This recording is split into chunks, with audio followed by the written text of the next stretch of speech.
ಮನೆ ಕನ್ಸ್ಟ್ರಕ್ಷನ್ ಮಾಡಬೇಕಾದ್ರೆ ಸರಿಯಾದ ಸ್ಯಾಂಡ್ನ ಆಯ್ಕೆ ಮಾಡೋದು ಹೇಗೆ? ಸಿಮೆಂಟ್, ಸ್ಟೀಲ್ ಅಷ್ಟೇ ಸ್ಯಾಂಡ್ ಕೂಡ ಇಂಪಾರ್ಟೆನ್ಸ್ನ ಪಡ್ಕೊಂಡಿರುತ್ತೆ. ಕನ್ಸ್ಟ್ರಕ್ಷನ್ ಮಾಡಬೇಕಾದ್ರೆ 3 ಟೈಪ್ ಆಫ್ ಸ್ಯಾಂಡ್ನ ಯೂಸ್ ಮಾಡ್ತೀವಿ. ಒಂದು ರಿವರ್ ಸ್ಯಾಂಡ್, ಎಮ್ ಸ್ಯಾಂಡ್ ಮತ್ತು P sand. River sand natural source, smooth texture ಹಾಗೂ ಗುಡ್ ವರ್ಕಬಿಲಿಟಿ, ಆದರೆ ಕ್ವಾಲಿಟಿ ಮಾತ್ರ ಲೊಕೇಶನ್ ಮೇಲೆ ಡಿಪೆಂಡ್ ಆಗಿರುತ್ತೆ. M sand machine made, consistent quality ಹಾಗೂ eco friendly option. P sand fine texture, mainly plastering ಹಾಗೂ finishing ವರ್ಕ್ಗೆ use ಮಾಡ್ತಾರೆ. ಒಂದು ಕ್ಲೀನ್ ಸ್ಯಾಂಡ್ ಇರಬೇಕು, ಪ್ರಾಪರ್ ಗ್ರೇಡಿಂಗ್ ಇರಬೇಕು, ಹಾಗೆ ವಾಟರ್ ಟೆಸ್ಟ್ ಮಾಡಿದಾಗ ಮಡ್ಡಿ ಲೇಯರ್ ಕೆಳಗಡೆ ಸೆಟಲ್ ಆಗಬಾರ್ದು. ಕ್ಲೇ ಅಥವಾ ಡಸ್ಟ್ ಜಾಸ್ತಿ ಇದ್ರೆ ಬಾಂಡಿಂಗ್ ವೀಕ್ ಆಗುತ್ತೆ, ವಾಟರ್ ಸ್ಟ್ರೆಂತ್ ರಿಡ್ಯೂಸ್ ಆಗುತ್ತೆ, ಹಾಗೆ ಫ್ಯೂಚರ್ನಲ್ಲಿ ಕ್ರ್ಯಾಕ್ಸ್ ಬರಬಹುದು.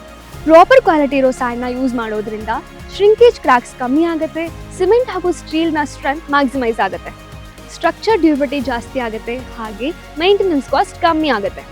ಸ್ಯಾಂಡ್ ಕ್ವಾಲಿಟಿ ಸರಿಯಾಗಿದ್ರೆ ಮಾತ್ರ ಬಾಂಡಿಂಗ್ ಸ್ಟ್ರಾಂಗ್ ಆಗಿರುತ್ತೆ. ಚೀಪ್ ಆಪ್ಷನ್ ಇಂದ ಸ್ವಲ್ಪ ಹಣ ಉಳಿಸಬಹುದು, ಆದರೆ ಫ್ಯೂಚರ್ನಲ್ಲಿ ರಿಪೇರ್ ಕಾಸ್ಟ್ ಅಂತ ಡಬಲ್ ಅಮೌಂಟ್ ಆಗಿರುತ್ತೆ. ನೆನ್ಪಿಟ್ಕೊಳ್ಳಿ, right sand right mix, it leads to safe structure. ಇದೇ ತರ ಕನ್ಸ್ಟ್ರಕ್ಷನ್ ರಿಲೇಟೆಡ್ ಇನ್ಫಾರ್ಮೇಶನ್ಗೆ ನಮ್ಮ ಚೆರಿಷ್ ಹ್ಯಾಪಿ ಹೋಮ್ ಪೇಜ್ನ ಫಾಲೋ ಮಾಡಿ.